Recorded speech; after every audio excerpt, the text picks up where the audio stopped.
Today I'm going to be roasting manually on my drum roaster. No computer software, just a totally manual roast. But I'm going to be doing something that every home coffee roaster should do. Stick around and see what it is.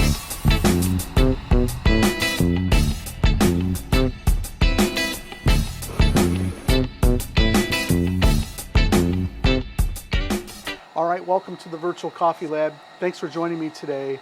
We're going to be roasting completely manual on my drum roaster. No Artisan, no logging software. It's going to be done with a pen and paper. And I've got a timer here to keep track of the time of the roast and some percentages for development. I'm using the coffee roasting timer app here that's available online. I'll click on a link in the description that'll take you to that timer that you can use for your roast as well. We're going to be charging the roaster in just a second. We're roasting 400 grams of coffee. It's a lighter batch than I normally roast, so I'm using a lower charge temperature. Also, because I'm using the PID, this temperature reads differently than my logging software, so I'm taking an educated guess of a starting point for my roast. So we're going to get things started here. And we are going to start the roast. Started the timer on the roaster, and I'm going to keep my gas at 0.5 kPa. It's about 40% of my total max capability of this roaster, and I'm just leaving it on there. So I charged at about 334 degrees, and we are at 339 degrees at 30 seconds. And I'm going to keep track of my times all the way through this roast because I want to monitor my rate of rise. First, I want to watch for turning point. I want to know when this temperature stops declining and starts to increase, because that's going to give me 215. That's going to give me an idea of the pace of my roast, if I'm going too fast or too slow. 213.32, it's starting to dwindle, and it's going to start the turnaround rate. Right there, about 115, it was at 213 degrees, 213 at 115, and that's turning point. Now my another 30-second increment temperature is 216 at 1 minute. All right, so we are moving along pretty quick here in the roast. I'm thinking probably about a 4.5 minute dry time for my roast, but that's an educated guess. And we'll see how that goes. And our next 30-second increment's coming up here, and I'm watching this temperature, which is 229 degrees. Now we're going to calculate rate of rise. So 229 was my last temp. The previous temp 30 seconds ago was 216. So my math on the fly is 15 degrees, so that's a 30 for my rate of rise. Because it's 15 degrees per 30 seconds, so that's double for 1 minute, which is 30 on my rate of rise. 230, I'm at 242 degrees. And then you subtract 242 from 229, you get 12, you get 13. So now our rate of rise is 26. 230. So you're just constantly doing this on the fly to kind of see what's happening with your progression of the roast, whether your temperatures are increasing at an increasing rate or increasing at a decreasing rate, if that makes any sense. I remember back in the economic days in college, 258 at 230, no, at 3. Sorry, that was 3. I missed my 230 temp.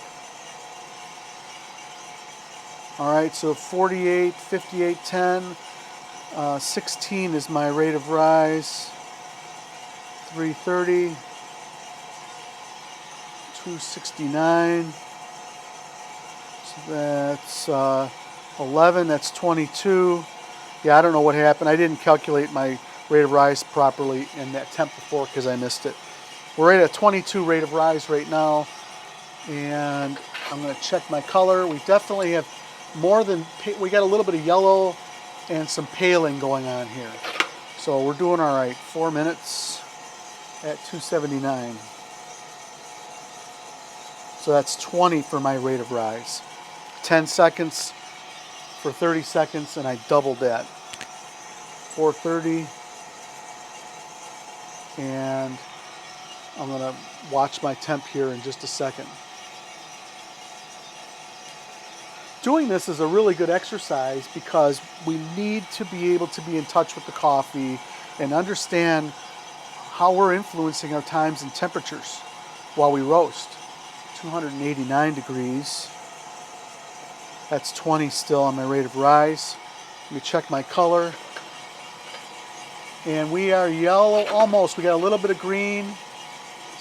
Here, take a look at this. Almost totally yellow. And we are yellow at 450. And then our 5-minute mark is 297. Okay, now we need to slow the roast down.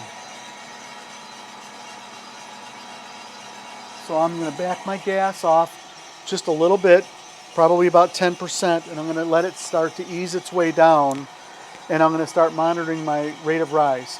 I would love to be just entering the fun zone, or yeah, I would like to be just entering the fun zone, which is a rate of rise of about 10 as I go into first crack.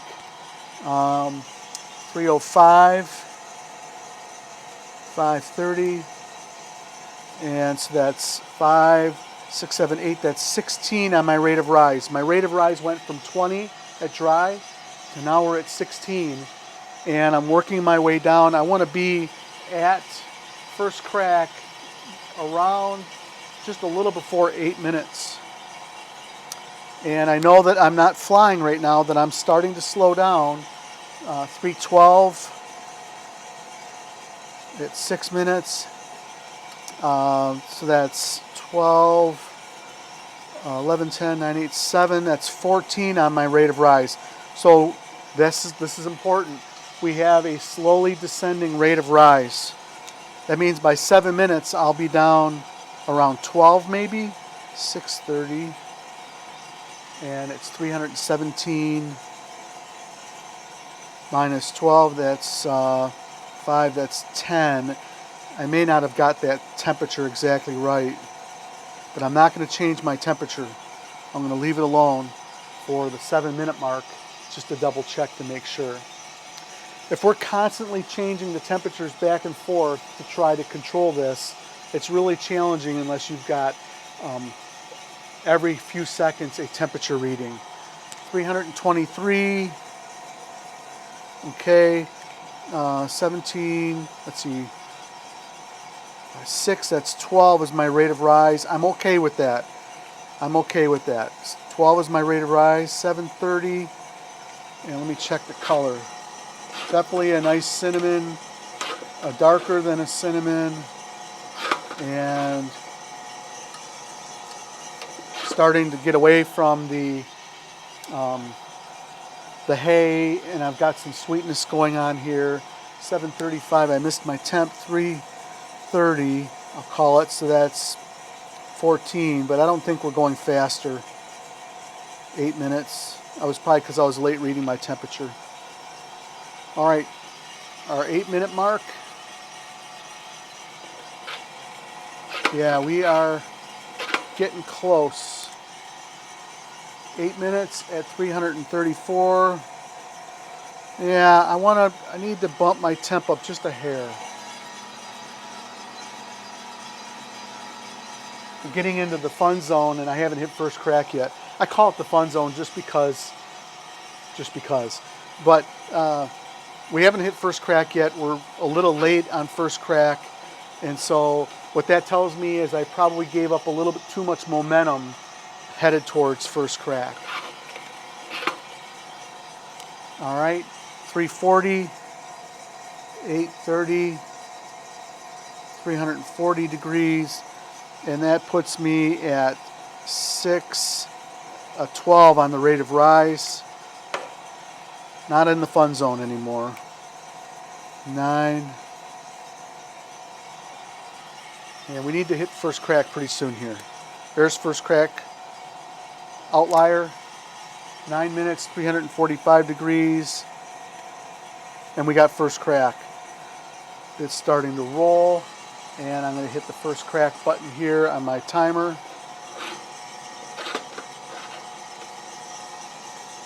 Definitely went a little longer on my roast.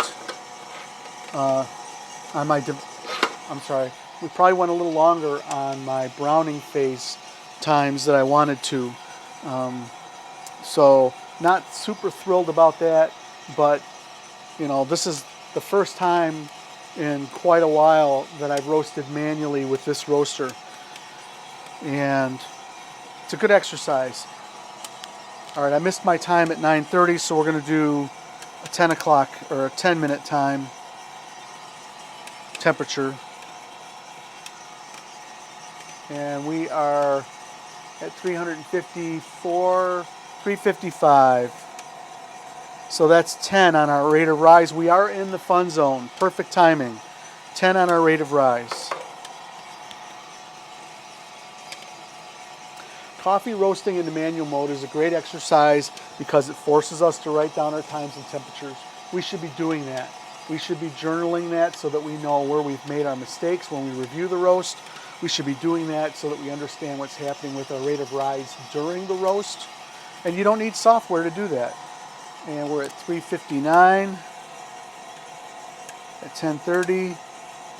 And that's a rate of rise of 8, which is perfect. All right, we are at 15% development right now. I know that because I hit first crack button on this timer app and it starts calculating the development time for me. And our next temp is going to be at 11, and it is 363. That's 4. We're still at a rate of rise of 8, which I'm happy with that. Definitely happy with that. We're at 18% on development. I am going to hit the fan here, and we are going to drop this coffee right now. 365 degrees at 11. 11:23. Okay, did the quick math on this, and I've got 43% of my time roasting was devoted towards the dry phase, 35% was devoted towards the browning phase, and 20% was devoted towards the development phase. As far as the times and temperatures go, this is definitely within the ballpark, and I know that it's just going to have it's going to be a good, well-rounded coffee. It's not going to be an acid bomb. It's not going to be tart. And there is going to be some sweetness. It's going to be kind of a nice, mellow, chocolatey, sweet, caramely coffee that we enjoy every week. So that we definitely did not over-roast this coffee based on my past weight loss checks on this. Depending upon the roast level, it'll be anywhere from 13 to 15%. This was just shy of 15%. So very happy with the end result of that. Okay, so my questions to you guys. Have you ever roasted coffee on a drum roaster manually without using logging software? How did it go? What happened to it? Why did you do that? For those that don't have a drum roaster, are you using a logging software? And if you are, when was the last time that you tried to do a manual roast? And what happened? What were the results of that? I'm not suggesting that you shouldn't use your logging software. It's a convenience. It provides a ton of information and it's a great resource. But it really helps, and I'll be truthful with you, the reason why I did this video is because my computer that I normally use for Artisan wasn't available. And so I wanted to be able to do some coffee roasting, and so I had to do it manually. I had to figure it out. You may have an experience where you have some sort of electronic malfunction and your logging software fails in the middle of a roast. What are you going to do? How are you going to recover from that? I've had that happen here with this roaster where something wonky happens with my computer The next thing you know, I'm not able to track my times and temperatures, and so I have to do it manually. So I would strongly recommend that you consider doing some manual roasts just to be able to be in practice, be familiar with going through the motions, tracking your rate of rise, and seeing if you can roast the coffee without using logging software. It's really a great exercise. There's a couple of things that I didn't mention. That is that I didn't change the drum speed on this roaster during my roast at all. I also didn't touch my airflow. I didn't mess with that at all. Having fewer variables during a roast like this is really helpful.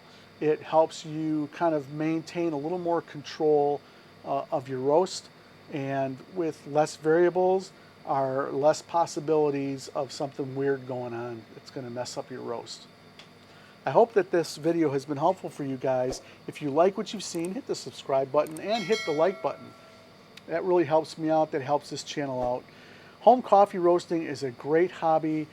There is a learning curve, but anybody can get started. Whether you're roasting on a hot air popcorn popper or a whirly pop, or you move into something like a fresh roast or a Beemore, or you have something like a bullet or some other type of drum roaster, manual coffee roasting is not an option for some of us. That's all we do all day long.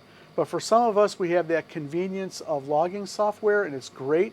But doing a manual roast is going to bring you back to reality and understanding some of the challenges of your roast, understanding and maybe appreciating your logging software a little bit, and more or less kind of paying attention instead of micro attention to each temperature change, looking at it from a bigger picture. For me, I'm watching my rate of rise without a line, a visual line. I'm watching my rate of rise with two-digit numbers. I went from 20 to 18, 16, 14. I'm watching that descent, and I'm looking at my target temperature and time that I'm aiming for first crack.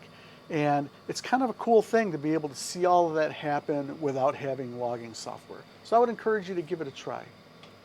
Well, thanks for joining me today. I'd love to hear your comments, share your thoughts, and we will see you the next time here at the Virtual Coffee Lab. Enjoy some of these video recommendations from YouTube.